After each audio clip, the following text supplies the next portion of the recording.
최근에 넷플릭스에서 오징어 게임 이후에 다시 세계 시청률 1위를 기록한 지옥이라고 하는 영화가 있습니다. 도대체 무슨 말을 하는가 잘 봤더니 내용은 이런 겁니다. 인간 세계를 인간에게 내버려 두지 왜 신이 들어와서 간섭을 하는가? 그리고 종교는 왜 지옥이라고 하는 개념을 가지고 사람들을 공포에 몰아넣고 사기 행각을 벌이는가? 지옥을 이용하여 자기 이득을 취하는 그런 종교는 물러가라. 그런 도발적인 내용이었습니다. 그걸 보면서 생각을 했습니다. 성도들은 저걸 보면서 어떤 생각을 하고 저런 질문 앞에 어떻게 대답할 수 있을까 생각을 했습니다. 여러분, 하나님은 말이죠, 사람을 지옥으로 떠다니는 분이 아닙니다. 그죠? 사람이 지옥에 가는 것을 가장 싫어하는 분이 누구냐? 누구겠어요? 하나님이죠.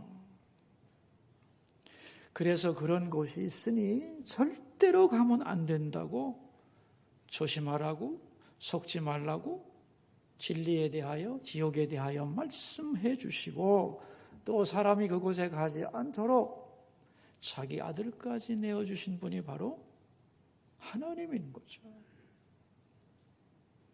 많은 사람들이 지옥은 끝없는 고문을 가하는 곳이라고, 하나님이 잔인하게 사람들을 영원히 고문하는 곳이라고 생각을 합니다. 무신론자 찰스 템플턴은 이렇게 말했습니다. 자기를 믿지 않는다는 이유만으로 어떻게 사람을 영원히 고문할 수 있겠는가?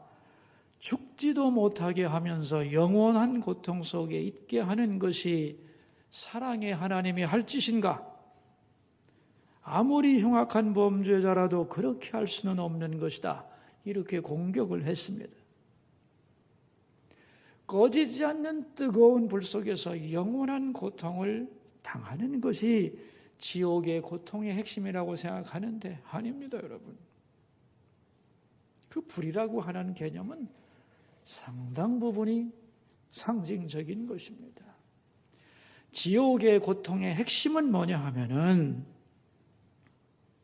하나님을 거절하고 자기 스스로 멀어진 삶에 대한 후회와 자책과 분노, 이것이 지옥 고통의 핵심입니다. 결국 우리를, 인간을 지옥으로 끌고 가는 것은 하나님이 아니라 누구예요? 마귀, 사탄입니다.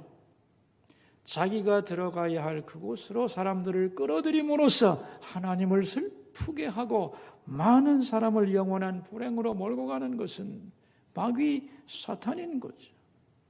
그리고 그 속임수에 빠져서 하나님을 대적한 사람들의 선택인 것입니다. 그러므로 지옥에 대해서 말하려면 하나님을 원망하면 안 되죠.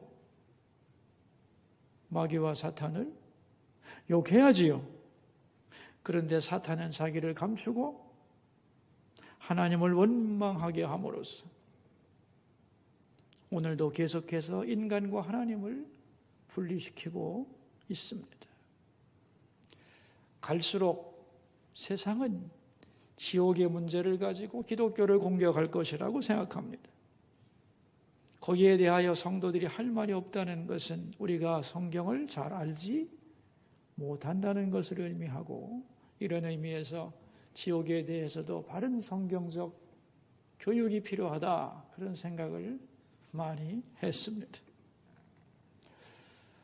여러분, 12월은 예수님의 탄생을 기다리는 절기죠.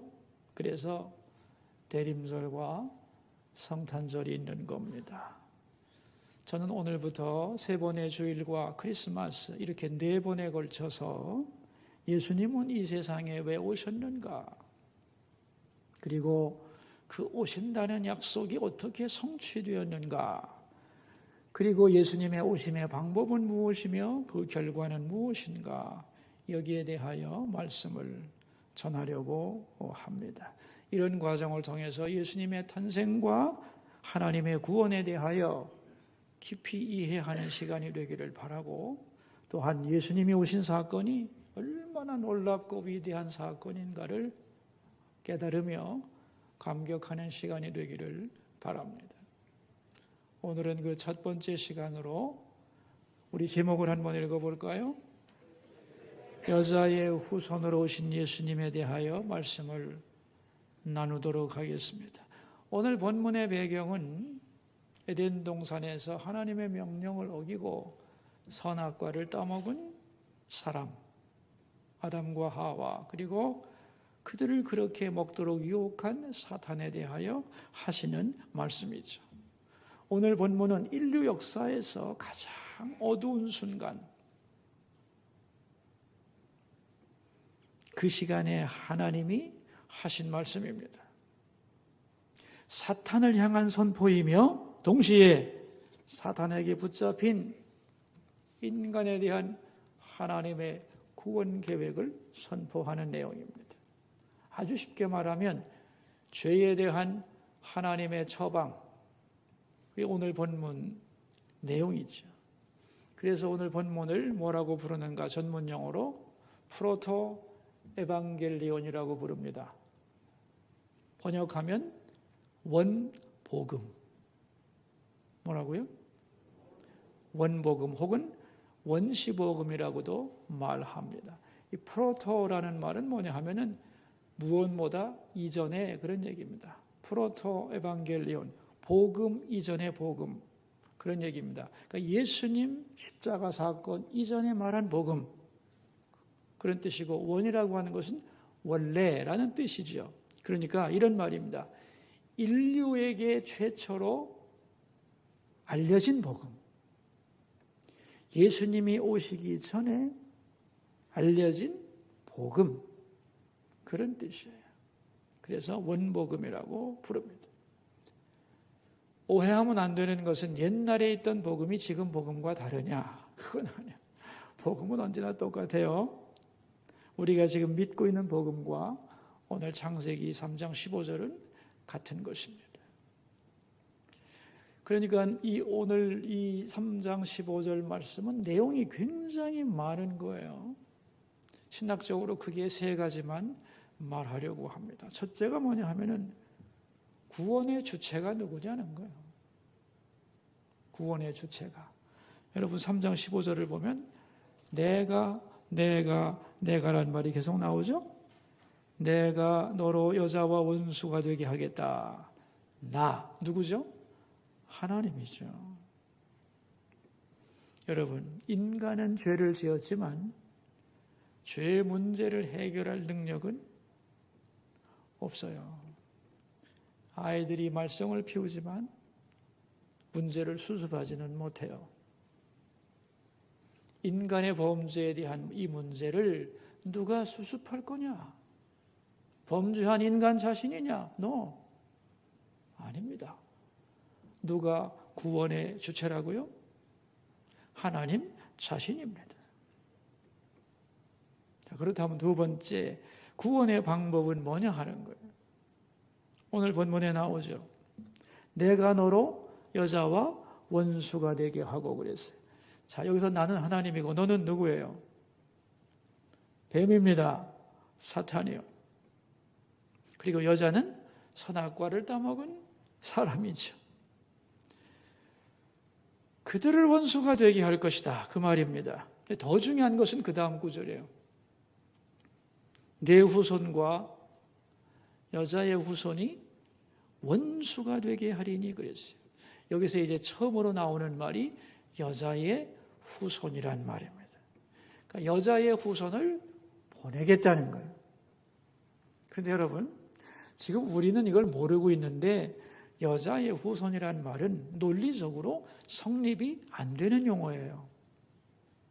왜냐하면 이스라엘은 남자 중심의 사회이기 때문에 언제나 남자가 자식을 낳는 것으로 표현을 하게 돼 있어요. 우리 성경 구절을 한번 찾아볼 건데 마태복음 1장 2절입니다. 족보가 처음 나오는 마태복음 1장 2절에 보시면은, 자, 1장 2절 이렇게 되죠. 아브라함이 누구를 낳아요? 이삭을 낳아요. 아브라함이 이삭을 낳았어요. 아브라함의 아내가 낳은 게 아니에요. 이삭이 야곱을 낳는 거예요. 그 다음에 야곱은 유다와 그의 형제를 낳습니다. 남자가 낳는 것으로 표현을 하고 있어요. 이게 얼마나 철저하냐면 3절에 보시면 유다는 다말에게서 베레스와 세라를 낳고, 여자 이름이 등장하지만 낳는 건 누구요? 유다가 낳는 거예요. 다시 말하면 철저하게 남자가 자녀를 낳는 것으로 묘사하는 것이 이스라엘 족보의 원칙입니다. 그런데 이 규칙이 딱 한 번 깨집니다. 16절에 가면 깨져요. 자, 우리 16절을 읽읍시다. 야곱은 마리아의 남편 요셉을 낳았으니 마리아에게서 그리스도라 칭하는 예수가 나시니라. 이게 어떻게 틀렸는지 이해하시겠어요? 야곱은 마리아의 남편 요셉을 낳았으니, 여기까지는 맞죠? 똑같잖아요, 지금까지 패턴이.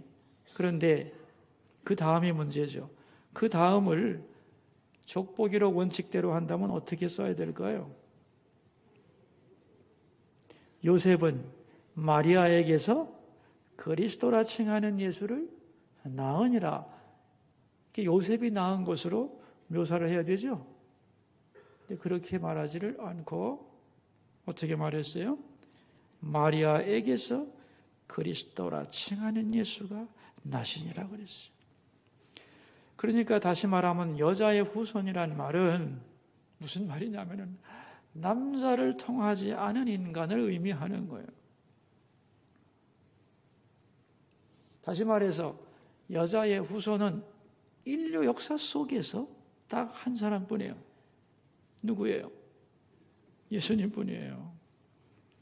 그러니까 여자의 후손이란 말은 하나님이 보내실 메시아이며, 그분은 바로 사람이 되어 오신 예수님을 의미하는 말이에요. 자, 그렇다면 이제 질문이 생기겠죠? 예수님은 왜 꼭 여자의 후손이어야만 하느냐는 거죠. 완전한 구원자의 조건을 충족하기 위해서입니다.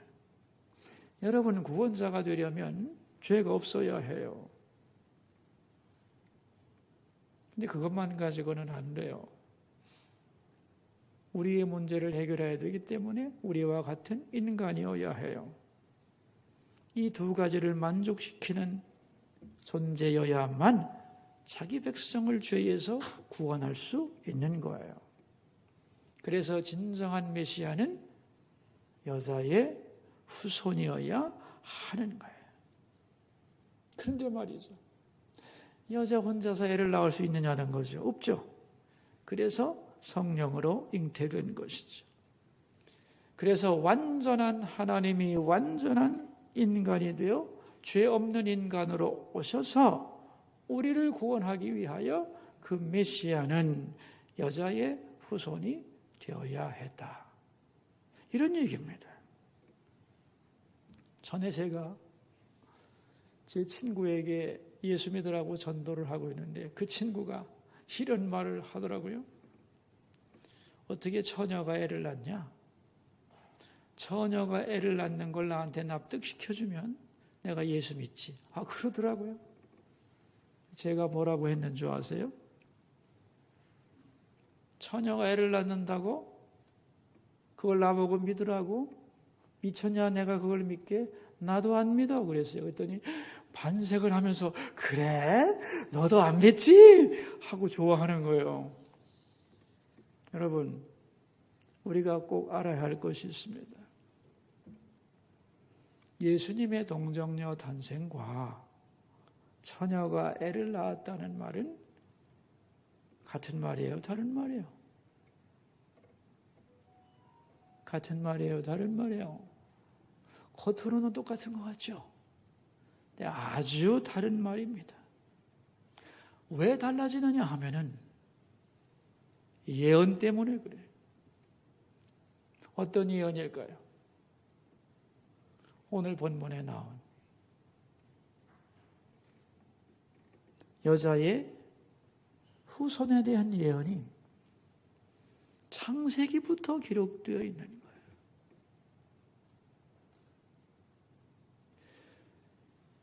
이 창세기가 쓰여졌을 때는 여자의 후손이란 말의 정확한 의미를 아마 몰랐을 거라고 생각합니다. 그런데 BC 700년 이사야가 이 여자의 후손이란 말의 의미를 보강 설명해 주죠. 처녀가 잉태하여 아이를 낳을 것이라고 구체적으로 해석을 해줍니다. 그리고 때가 차서 이제 예수님이 탄생하시게 될 때에 마리아와 요셉이 정혼을 했죠. 그러나 결혼은 하지 않았습니다. 이 정혼과 결혼의 차이가 있는 거예요. 우리하고 달라요. 정혼은 법적인 부부가 되는 거예요. 결혼은 두 사람이 함께 동거하며 살기 시작하는 거예요. 근데 마리아에게서 요셉과 정혼을 했는데 마리아가 정혼했을 때 아직은 처녀죠. 동정녀의 몸에서 예수님이 탄생하시게 되죠. 그래서 여자의 후손으로 오시겠다는 예언이 성취됩니다. 동시에 법적으로 부부가 되었기 때문에 다윗의 후손이라는 말씀도 성취가 되는 거예요. 그렇다면 아예 남자가 없는 홀로 있는 여자에게서 나면 안 돼? 안 돼요. 왜냐하면 마리아를 통해 오시는 이분이 남자의 손을 거치지 않은 성육신의 사건을 보호하고 증명해 줄 남자가 필요하기 때문에. 이해하시겠어요? 이 논리를? 정말 하나님께서 약속한 것이 역사 속에서 어떻게 이루어지는가를 살펴보면 놀랍고 놀라운 겁니다. 그래서 동정녀 탄생은 처녀가 아이를 낳은 것과는 전혀 같지 않은 거예요. 질적으로 다른 거예요. 처녀가 아이를 낳았다. 그 말은 거짓말입니다. 믿으면 안 돼요. 그러나 여자의 후손으로 오실 거라고 하는 것은 예언이 되었고 시간이 가면서 어떻게 될 것인지를 구체적으로 해석하면서 그대로 성취된 역사 속에서 단 한 번 있었던 사건입니다. 그러니까 여자의 후손으로 메시아가 오신다고 하는 예언이 없었다면 예수님의 동정녀 탄생은 처녀가 애를 낳은 것과 같은 거죠. 그러나 이 예언이 있었기 때문에 예수님의 동정녀 탄생은 처녀가 애를 낳은 것과는 전혀 별개의 사건이라는 것을 이해해야 합니다. 그래서 제가 친구를 전도했잖아요. 자, 그렇다면 이 메시아가 오신 여자의 후손으로 메시아가 오신 결과가 뭐냐는 거예요. 오늘 본문 창세기 3장 15절 끝부분에 나오지요. 뭐라고 나왔습니까? 여자의 후손은 네 머리를 상하게 할 것이요 너는 그의 발꿈치를 상하게 할 것이니라. 메시아가 사탄을 완전히 진멸하겠다는 거죠. 이것이 인류 역사의 최후 목적인 것입니다. 여러분, 우리는 지금 대림절을 보내고 있습니다. 예수님의 탄생을 기다리고 있는 거죠. 예수님의 탄생이 왜 그렇게 중요하냐? 창세기 3장 15절 원복음의 예언이 그분에게서 성취되기 때문에 하나님의 멀고 먼 예언이 예수 그리스도에게서 성취되기 때문에 예수님의 탄생은 그냥 탄생이 아닌 거죠. 하나님 구원 계획에 꽃이 피는 사건이기 때문에 예수님의 탄생은 위대하고 감격스럽고 아름다운 사건이 되는 것입니다. 오늘 우리 3장 15절에서 약속하는 세 가지 내용이 있는데 그게 뭔지 우리 마음속에 새기면 좋겠어요. 첫째는 죄로 인하여 하나님과 멀어진 인간에게 하나님은 무엇을 선포하느냐 하면 화목을 선포합니다. 뭘 선포한다고요? 화목입니다. 인간이 타락함으로 상실한 게 뭐예요? 죄 짓기 전과 후가 달라진 모습이 창세기에 나오잖아요. 그게 뭐예요?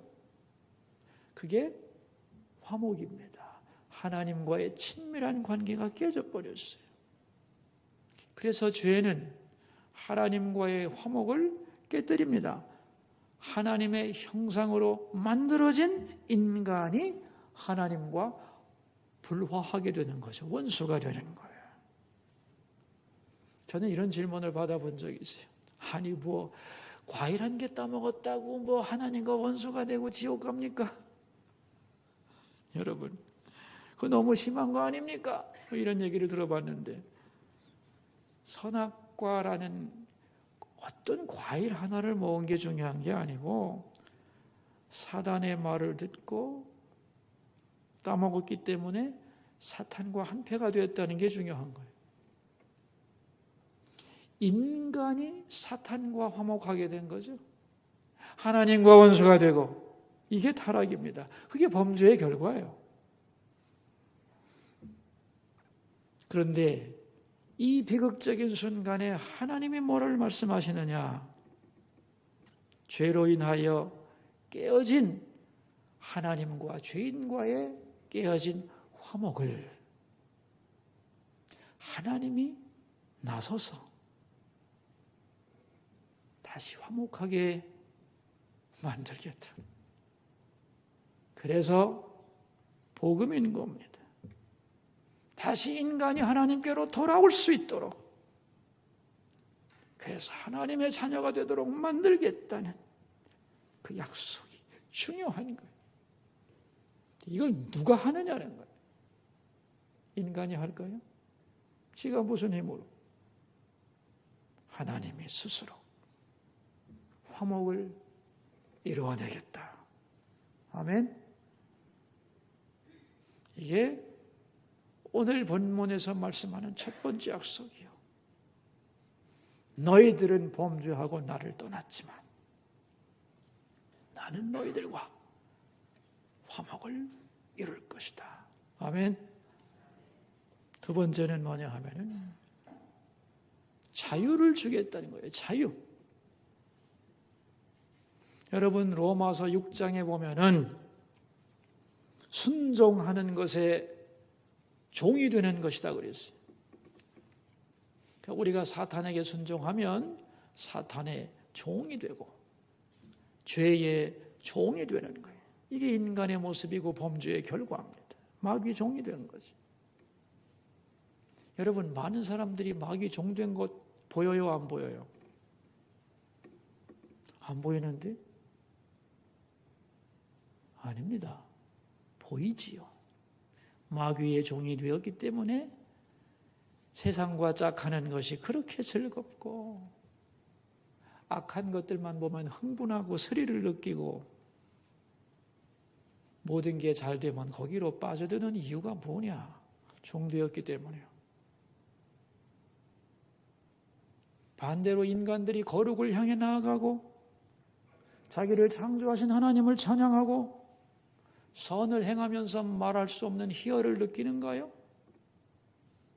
못 느낍니다. 악은 얼마든지 잘 상상할 수 있지만 선을 상상하기는 어려워요, 인간은. 그래서 지옥에 대한 묘사는 리얼하지만 천국에 대한 묘사는 불가능해요. 왜 그런 줄 아세요? 죄의 종이 되었기 때문에. 그런데 하나님께서 우리를 어디에서 자유하게 해주신다고요?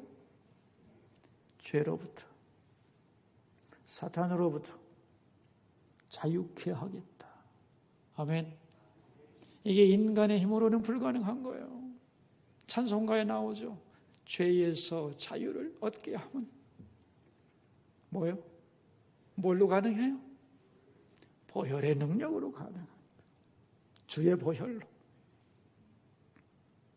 그래서 하나님은 우리에게 메시아의 보혈을 통하여, 보혈은 인간이 아닌 다음에 누가 피가 있겠어요? 인간이 아닌 다음에는 예수님의 보혈로 우리를 죄에서 자유케 하겠다는 게 하나님의 약속이에요. 여러분은 자유를 얻으셨나요? 얻었지. 법적으로 확실히 얻었지. 그런데 또 말려 들어가지. 그 딜레마가 우리에게 항상 있는 거예요. 그래서 우리는 이미 법적으로 자유인이 되었어요. 하나님께 속한 자가 되고. 그러나 이 자유인으로서 해야 할 일이 뭐냐 하면 계속해서 죄의 트랩이, 죄의 그물이 우리를 덮칠 때 우리가 해야 할 일은 뭐냐? 죄와 싸워야 해요. 그래야 우리의 자유를 유지할 수 있는 거예요.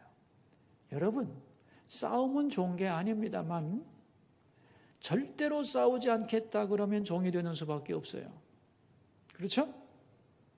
그래서 싸움은 때로는 필요한 거예요. 예를 들면 우리가 북한과 절대로 싸우지 말아야 된다, 절대 평화를 주장하면 종이 되면 간단해. 근데 종이 되지 않으려면 어떻게 하면 돼요? 안 싸우는 게 좋지만 나를 종으로 만들겠다 하면 어떻게 해야 돼요? 대답해봐요. 싸워야지. 그래서 자유를 위해서는 싸움이 필요하다는 게 군사학의 기본입니다, 여러분. 그래서 절대 평화는 절대 종이 될 수밖에 없는 거예요. 자유를 누리려면 싸울 각오가 되어 있어야 되는 거예요. 영적으로도 똑같습니다.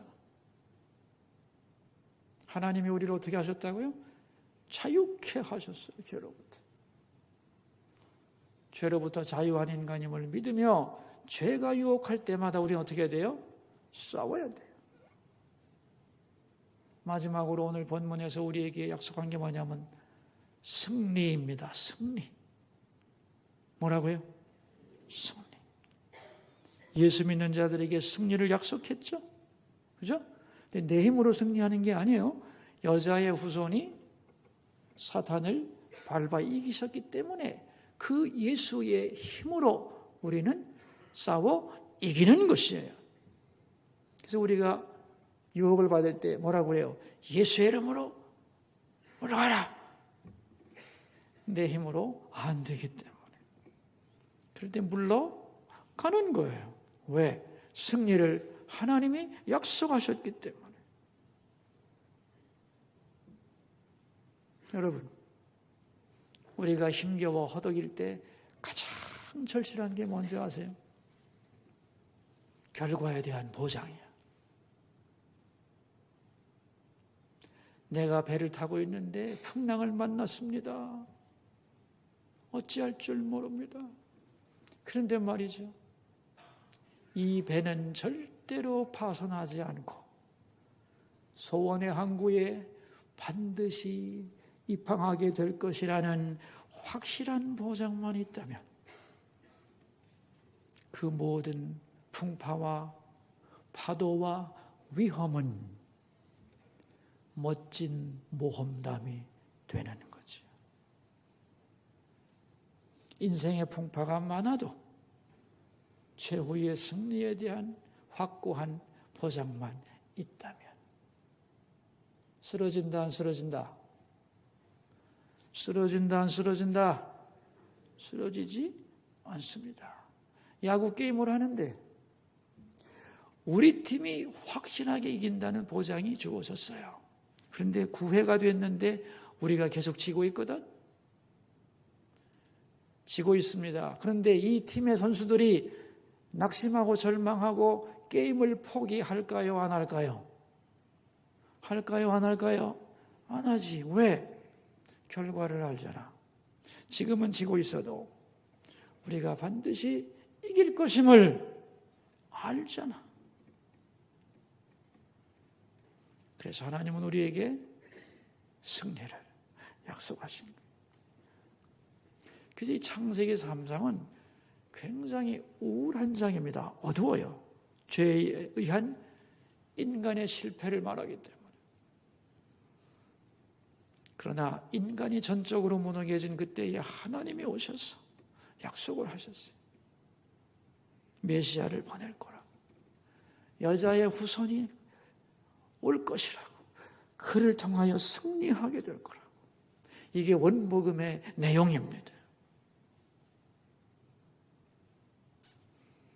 우리를 구원하기 위하여 선포하신 하나님의 계획이 놀랍지 않아요? 어떻게 생각하세요? 우리가 15절을 창세기 3장 15절을 우습게 할 곳이 나가서 그렇지 굉장한 거예요. 이 하나님의 놀라운 계획과 열심과 이게 얼마나 논리적이고 치밀하며 뜨거운 사랑 속에서 나온 것인가. 언제나 이 하나님의 약속을 믿고 내가 하나님과 화목하게 되었고 죄에서 자유하게 되었으며 승리를 보장받고 있는 우리임을 알고 그것을 항상 누리시는 우리 모두가 되기를 주의 이름으로 축원합니다. 기도하겠습니다. 우리 한 가지 기도 제목을 가지고 주님 앞으로 나갑시다. 예수님을 깊이 묵상하는 대림절이 되게 하여 주소서. 기도하겠습니다. 주님, 우리는 대림절을 보내고 있습니다. 예수님은 왜 오셔야만 했는가? 어떻게 오신다고 했는가? 그 결과는 무엇인가? 내가 뭔데 주님은 나를 위해 오셨는가? 예수님을 묵상하며 하나님의 구원 계획의 위대함을 찬양하며 기뻐하며 감사하며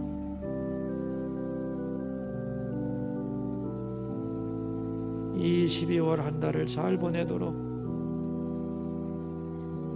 주님 우리를 도와주소서.